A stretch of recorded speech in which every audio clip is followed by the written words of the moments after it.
Guys, looking to Clockwork, Noodles for the top 3 anime of 2021. We've included some new categories as well. You guys have spoken. You decided you wanted to have 2 separate videos. If you haven't already, the summer review video is already up and it's 21 minutes long. Can you imagine me slapping this time on top of that time? Those videos were ending up way too long. I simply wanted to talk so much about everything that's going your way. So we've decided to split them up. This is going to be the first video where we are going to have Spring on its own wrapped up. We are going to go through top 3, best boy, best girl, and most underwhelming. Don't want to say most crap or anything, and I'm going to explain that category when we get there. Before we get going, guys, make sure you guys are subscribed. We are aiming for 1k of subscribers by the end of the year to do more interactive stuff, start talking about older animes, being able to break the chain of just doing seasonal stuff. A lot of the animes I really enjoy are no longer airing. They're classics. I want to talk about them. If we have more noodlings in the bowl, we can make that worth it. We can have nights where we just tune in live and get to discuss everything. If you have been following my channel, thank you guys so much for your continued support. This was a very interesting season as a whole, and it was a season where I was very busy. There's a lot of delays, and you guys, not a single person complained about it, and I'm so happy about it. And you guys were also understanding when I had some personal issues going down. With a big thank you to you guys as well. We're not a big channel, we're just a tiny little noodle bowl in the big ocean of YouTube, and together we get to chat about things, and I really do enjoy talking to you guys. Statistics for this season as well, if you are interested in the YouTube aspects, the most viewed video for me was Dance Dance Dance Sure, episode 11, oddly enough. It wasn't the end video, it was just the 11th one, just because we had that breakup going on, and I think you guys wanted to know my opinion. We had a nice little chat going on that one there. The most viewed series as a whole was Requiem of the Rose King, just because that had the most numbers overall on consistent videos, as opposed to just one video doing very well. The least popular anime on the channel ended up being Summertime Render. Those are the statistics. I don't know if you guys are interested in statistics, because this video is actually going to be quite short otherwise. Let's move into the new category, most underwhelming. I mean it in the sense that I've gone into an anime excited to watch it, and it's turned out a bit of a letdown, not be what it is. Maybe it's boring, maybe it's not lived up to the hype or anything. It's not gonna be a this anime is crap. I don't want you guys thinking that. It is just I've gone into it and it's not being what I expected it to be, because otherwise I would have probably given that award to Science Fell in Love, but I already didn't like that anime as a whole anyway. I said I was only watching it to see if it improved, and to be honest, it didn't really improve. I am going to give the most underwhelming anime award to Shikimori Is Not Just a Cutie. I went into this anime with some high hopes, reversed the gender roles in a sense. We're going to have a strong female lead and a bit more of a small bean boy who needed to be protected. But after about 2 episodes, me being quite bored already, let's just talk about the boy for a minute. He should be dead. This guy is apparently the lightning rod to all the bad things in the world. Lots of bad things happen to the guy. I'm pretty sure he almost gets isekai'd, and she stops him getting isekai'd. Full on Final Destination style. Light stand thing almost decides to crush him, and she kicks it out the way. This guy should be dead before he even met her. There's no way he would have survived that long with that amount of bad crap going on down him as well.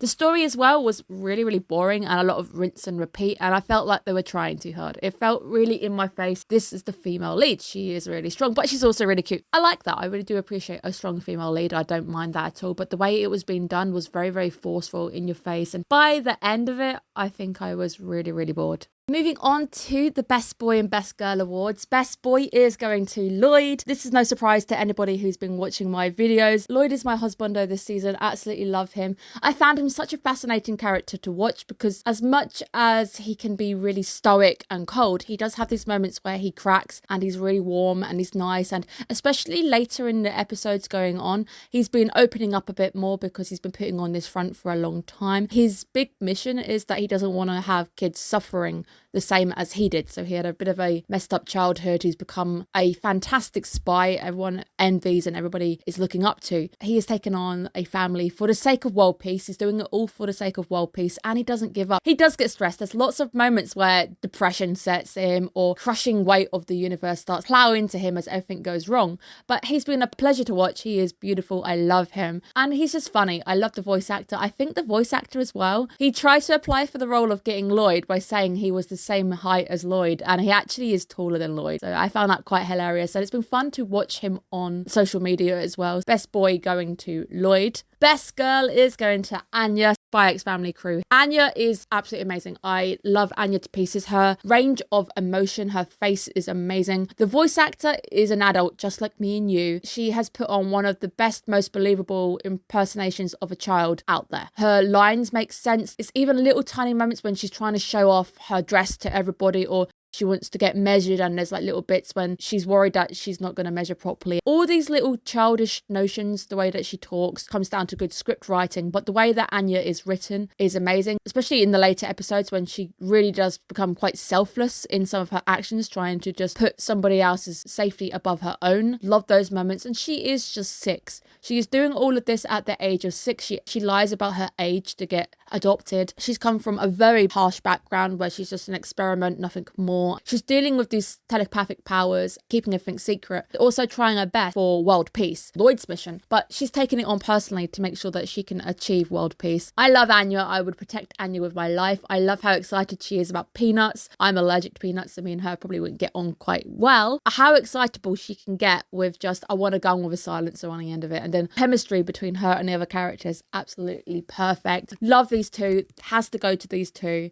On to the top 3. We're going on to the podium now. In 3rd position, I am crowning To Summertime Render. Like this anime, I think it's doing more than I thought it was. I was a bit scared at one point that it was going to drop the ball on us, but it hasn't. Right now, it's got some really nice horror vibes going on. The most recent episode was perhaps my favourite, with the way that they paced it out. Subtle little jumps, subtle little nods at things going on. The plot is all interwoven, all intertwined. It's making for one hell of a mystery, because I don't like a mystery when I can see what's going to happen. With this anime right now, I'm not 100% sure what's going to happen. I think I have some ideas, but right now a lot of my ideas have been proven wrong, or stuff just isn't lining up for my initial ideas to be correct. So I really hope that we can continue this, because this anime continues next season. It is going to be on the breakdown list. So if you haven't checked out the breakdown video, go check it out, because I go through all the summer animes coming your way on what new videos are coming down on the channel, and Summertime Render is on that list. I'm really enjoying it. I'm loving the mystery that's underplaying. The characters are slowly growing on me. I think that might have been the weaker aspect for me personally. I wasn't really connecting to a certain character in particular. I really enjoy this anime, and I think this anime deserves a lot more attention and a lot more people giving it a chance, because it is spooky. It is great. There's a vibe going on. The music itself, even though the OPED, there's not a lot going on, I feel like it has a vibe of 80s, 90s summer. I get that summer vibe. I can't really explain it.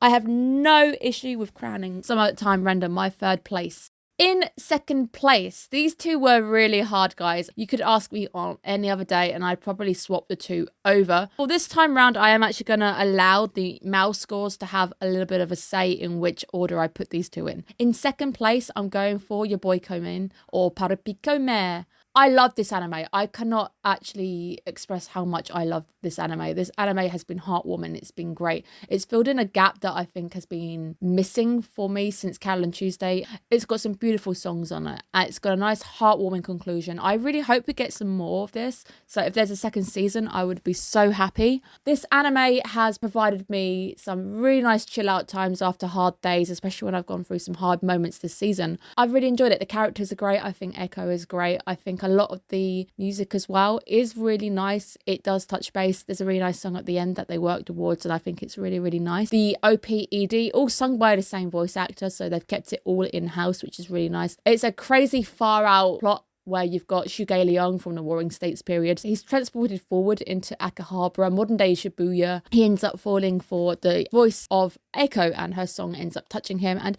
there's even moments in the anime where it gets a little bit sad, because this is a guy who misses everybody from the past of his own time. Everybody of his time is dead. There's lots of these moments where he's thinking back to these guys and he's sad. There's a lot of really nice stories of people just giving up, but then realizing that you can't give up. You have to keep going. I think it carries a really good message. I really like this anime. If you haven't seen it already, please give it a chance, because I think it would make a great filler anime right now if you're waiting for the seasons to change over, because a lot of anime are now coming to the end. You've got 2 weeks to chill out before the new anime hits. Definitely give this one a chance. You get to binge watch it. I'm so jealous, because there's points when I was really excited and it would end on a cliffhanger and I'd have to wait a week. So definitely recommend it. 1st place, it doesn't take a math genius to work out what ended up in 1st place, because exactly the same lineup as my midway review. I don't know if we've had this happen before when nothing's changed, but yes, Spy X Family is 1st place for me for spring 2022. I love the original concept. I love the characters. I love the plot. It's very rare that we actually get heroes and spies in an anime. Apart from things like My Hero Academia, it also hits very differently from My Hero Academia because it's old. It's geared at more mature characters. Lloyd is older. He's old enough to be married at this point and he's got a child. I love the characters. I love the plot. There's a lot of hidden subtext going on as well that I'm starting to pick out on. Like, this is supposed to be representative of Germany and Lloyd is from America. There are lots of little hints as well at what's going on. Lots of hints at the secret police going on. So there's some very dark episodes as well. A lot of the time it's quite light-hearted, poppy. Occasionally you'll get some guy getting tortured for information under the SS, which is how dark it suddenly gets. I really like this anime. I can't wait for the second core to hit us later in the year. This one does split, so we have one episode left at the time of filming. Really enjoyed this one. I am going to settle with giving the higher score anime the first place, just because as well, I do agree that Spy X Family is a good anime. I'm very happy to put it in first place. It's also a combined effort with Wit and Clover. I love Wit Studio to pieces. I am so happy that they actually got to work on this show because a lot of their works all center around the idea of characters and relations and building them, and I think it kind of fits quite nicely because it does remind me of some of their other works, people trying to achieve something and having to get on with people. He has to get on and do what he is told for the sake of world peace. I'm really enjoying it. I love the action scenes. I love Frankie. I think Frankie is a fantastic support character. I like the choice of making Anya the main character who has all the actual information. She is the only character on the entire cast who knows every single piece of information going on. She also relates to the audience, so she gives the information to the audience who also knows everything going on because we're watching it as a third person. She's living it first person, but she has all that information because she's a telepath. I like it. I think it's great. I love the OP. I love the ED. I love the theming. I love the style. Those are my top 3 of this season. I hope you guys at least understand why I've put them there. But thank you guys so much. It's been one hell of a season. Spring 22 was amazing. I really enjoyed the lineup. I can't wait to move on to new animes now, new pasture. Let's go and get some more characters, new situations, new stories. Thank you guys so much, and I really hope I see you next season. If you haven't already, go check out Summer 2022's overview video. I go through every single video going your way, and I say what 4 animes are now going to be on the channel for breakdowns. Have a good day, guys. Bye bye.